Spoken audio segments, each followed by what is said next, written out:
The Blockade Runners by Jules Verne.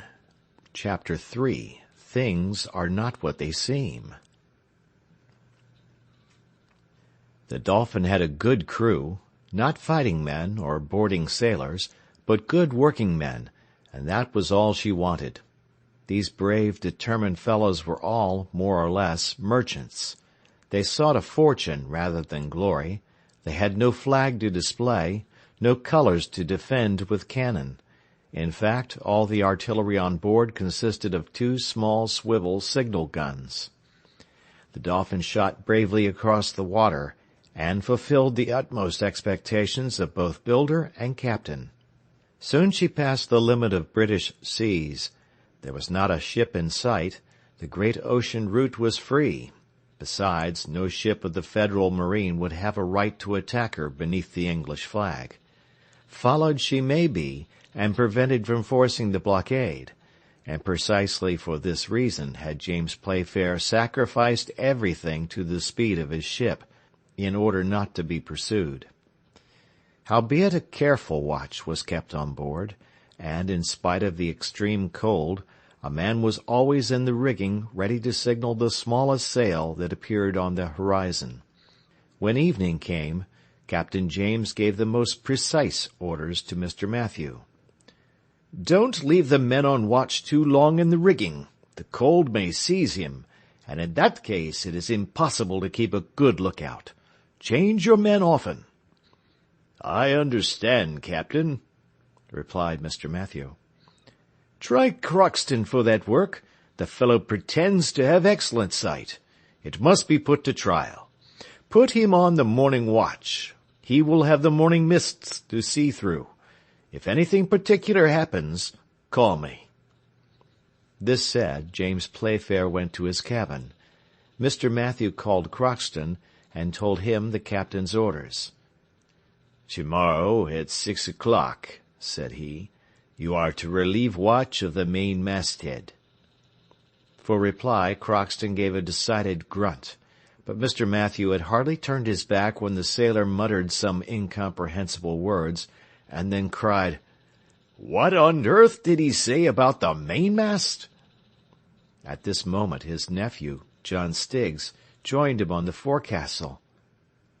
"Well, my good Croxton," said he. "It's all right, said the seaman with a forced smile. "There is only one thing. This wretched boat shakes herself like a dog coming out of the water, and it makes my head confused."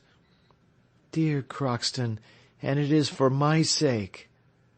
"For you and him," replied Croxton, "but not a word about that, John. Trust in God, and he will not forsake you." So saying, John Stiggs and Croxton went to the sailor's berth, but the sailor did not lie down before he had seen the young novice comfortably settled in the narrow cabin which he had got for him. The next day, at 6 o'clock in the morning, Croxton got up to go to his place. He went on deck, where the first officer ordered him to go up into the rigging and keep good watch. At these words the sailor seemed undecided what to do. Then, making up his mind, he went towards the bows of the Dolphin. "Well, where are you off to now?" cried Mr. Matthew. "Where you sent me," answered Croxton. "I told you to go to the mainmast." "And I'm going there," replied the sailor in an unconcerned tone, continuing his way to the poop. "Are you a fool?" cried Mr. Matthew impatiently. "You are looking for the bars of the main on the foremast. You are like a cockney who doesn't know how to twist a cat of 9 tails or make a splice. On board what ship can you have been, man? The mainmast, stupid! The mainmast!" The sailors, who had run up to hear what was going on, burst out laughing when they saw Croxton's disconcerted look, as he went back to the forecastle. "So," said he, looking up the mast, the top of which was quite invisible through the morning mists. "So am I to climb up here?" "Yes," replied Mr. Matthew. And hurry yourself? By St. Patrick, a Federal ship would have time to get her bowsprit fast in our rigging before that lazy fellow could get to his post. Will you go up?" Without a word, Crockston got on the bulwarks with some difficulty. Then he began to climb the rigging with most visible awkwardness, like a man who did not know how to make use of his hands or feet. When he had reached the topgallant, instead of springing lightly on to it, he remained motionless, clinging to the ropes, as if he had been seized with giddiness. Mr. Matthew, irritated by his stupidity, ordered him to come down immediately. "That fellow there," said he to the boatswain, "has never been a sailor in his life. Johnston, just go and see what he has in his bundle." The boatswain made haste to the sailor's berth. In the meantime, Crockston was with difficulty coming down again, but, his foot having slipped, he slid down the rope he had hold of, and fell heavily on the deck. "Clumsy blockhead! Landlubber!" cried Mr. Matthew, by way of consolation. "What did you come to do on board the Dolphin?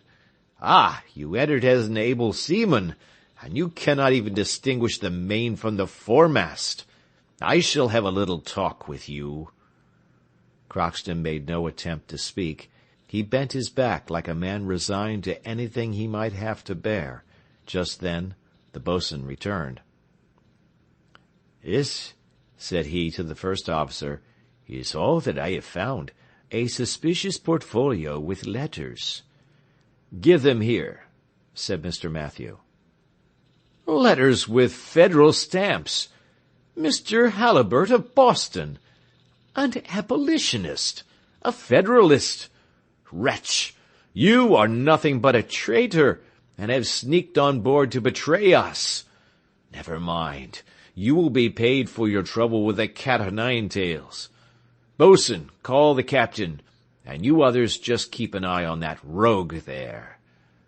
Crockston received these compliments with a hideous grimace, but he did not open his lips. They had fastened him to the capstan, and he could move neither hand nor foot. A few minutes later, James Playfair came out of his cabin and went to the forecastle, where Mr. Matthew immediately acquainted him with the details of the case. "What have you to say?" asked James Playfair, scarcely able to restrain his anger. "Nothing," replied Crockston. "And what did you come on board my ship for?" "Nothing." "And what do you expect from me now?" "Nothing." "Who are you? An American, as letters seem to prove?" Crockston did not answer. "Boatswain," said James Playfair, 50 lashes with a cat-o'-nine-tails to loosen his tongue. Will that be enough, Crockston?" "It will remain to be seen," replied John Stiggs' uncle, without moving a muscle. "Now then, come along, men," said the boatswain. At this order, 2 strong sailors stripped Crockston of his woolen jersey. They had already seized the formidable weapon and laid it across the prisoner's shoulders, when the novice, Mr. Stiggs, pale and agitated, hurried on deck. "Captain!" exclaimed he. "Ah, the nephew!" remarked James Playfair. "Captain!" repeated the novice, with a violent effort to steady his voice. "I will tell you what Crockston does not want to say. I will hide it no longer. Yes, he is American, and so am I. We are both enemies of the slaveholders, but not traitors come on board to betray the Dolphin into the hands of the Federalists." "What did you come to do, then?" asked the captain, in a severe tone, examining the novice attentively. The latter hesitated a few seconds before replying. Then he said, "Captain, I should like to speak to you in private." Whilst John Stiggs made this request, James Playfair did not cease to look carefully at him. The sweet young face of the novice, his peculiarly gentle voice, the delicacy and whiteness of his hands, hardly distinguished by paint, the large eyes, the animation of which could not bide their tenderness. All this together gave rise to a certain suspicion in the captain's mind. When John Stiggs had made his request, Playfair glanced fixedly at Crockston, who shrugged his shoulders. Then he fastened a questioning look on the novice, which the latter could not understand, and said simply to him, "Come." John Stiggs followed the captain on to the poop, and then James Playfair, opening the door of his cabin, said to the novice, whose cheeks were pale with emotion, "Be so kind as to walk in, miss."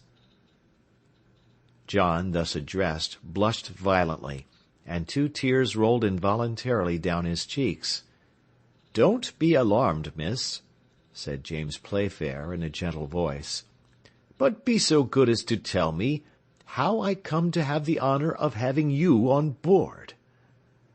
The young girl hesitated a moment, then, reassured by the captain's look, she made up her mind to speak. "Sir," said she, "I wanted to join my father at Charleston. The town is besieged by land and blockaded by sea. I knew not how to get there, when I heard that the Dolphin meant to force the blockade. I came on board your ship, and I beg you to forgive me if I acted without your consent, which you would have refused me." "Certainly," said James Playfair. "I did well, then, not to ask you," resumed the young girl, with a firmer voice. The captain crossed his arms, walked round his cabin, and then came back. "What is your name?" said he. "Jenny Halibert." "Your father, if I remember rightly the address on the letters, is he not from Boston?" "Yes, sir." "And a northerner is thus in a southern town in the thickest of the war?" "My father is a prisoner. He was at Charleston when the first shot of the Civil War was fired, and the troops of the Union driven from Fort Sumter by the Confederates. My father's opinions exposed him to the hatred of the slavist part, and by the order of General Beauregard he was imprisoned. I was then in England, living with a relation who has just died, and left alone, with no help but that of Crockston, our faithful servant. I wished to go to my father and share his prison with him." "What was Mr. Halibert, then?" asked James Playfair. "A loyal and brave journalist," replied Jenny proudly, "one of the noblest editors of the Tribune, and the one who was the boldest in defending the cause of the negroes." "An abolitionist!" cried the captain angrily. "One of those men who, under the vain pretence of abolishing slavery, have deluged their country with blood and ruin." "Sir," replied Jenny Halibert, growing pale, "you are insulting my father. You must not forget that I stand alone to defend him." The young captain blushed scarlet. Anger mingled with shame struggled in his breast. Perhaps he would have answered the young girl, but he succeeded in restraining himself, and, opening the door of the cabin, he called, "Boatswain!" The boatswain came to him directly. "This cabin will henceforward belong to Miss Jenny Halibert. Have a cot made ready for me at the end of the poop. That's all I want." The boatswain looked with a stupefied stare at the young novice addressed in a feminine name, but on a sign from James Playfair he went out. "And now, miss, you are at home," said the young captain of the Dolphin. Then he retired. End of chapter.